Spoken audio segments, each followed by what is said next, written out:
From $300,000 flexes to watches that don't survive a single night out in LA, this is the streamer watch tier list. Adin Ross. Most people build a watch collection. Adin Ross built a watch distribution center. He's reportedly dropped over $2 million gifting timepieces to friends. A Richard Mille RM010 titanium for Kai Cenat's 22nd birthday, plus a Trackhawk because why stop at one gift? A custom pink Richard Mille for UFC champ Sean O'Malley, and a Chrome Hearts Richard Mille for FaZe Banks after his original one mysteriously vanished. He's even handed a gold Rolex to a former US president on stream. The man doesn't wear watches so much as he distributes them like a horological Robin Hood, if Robin Hood also had a kick contract. S tier. QC. On a stream with Aiden, XQC casually confirms he's wearing a $300,000 Richard Mille like it's a Casio. Same guy who's won and lost fortunes on camera gambling, treating six figures on his wrist with the same emotional range he treats a slot spin. Impressive watch, deeply concerning financial philosophy.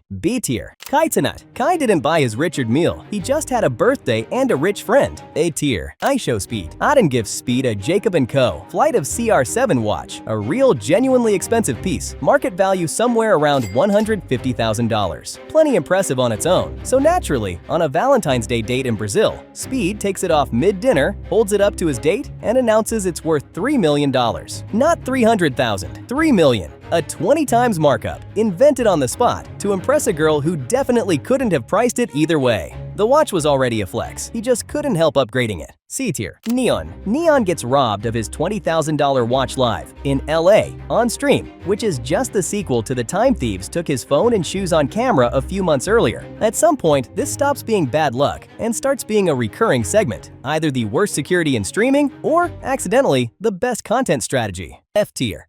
Jake Paul. Jake Paul shows up to a New Year's Eve party next to Drake wearing a Richard Mille RM055. Watch experts later confirm it's fake. Of all the people to get caught next to, he picks the one guy who's openly rapped about spotting fake watches in the wild. He does also own genuine seven-figure pieces, a $7 million diamond-covered Jacob & Co., a $450,000 RM at the Olympics, which somehow makes the fake one funnier, not less embarrassing. D tier. Mr. Beast, the richest creator on the platform, controlling a media empire reportedly worth billions, and he doesn't wear a watch at all. He says the designer clothes, flashy car phase he went through early on didn't make him any happier, so he dropped it and reinvests basically everything back into the channel instead. Same energy as the billionaire who says he can't own a yacht because it'd distract from work. Except this time, it's a guy whose biggest personal splurge isn't a Richard Mille, it's apparently something boring and practical. F tier.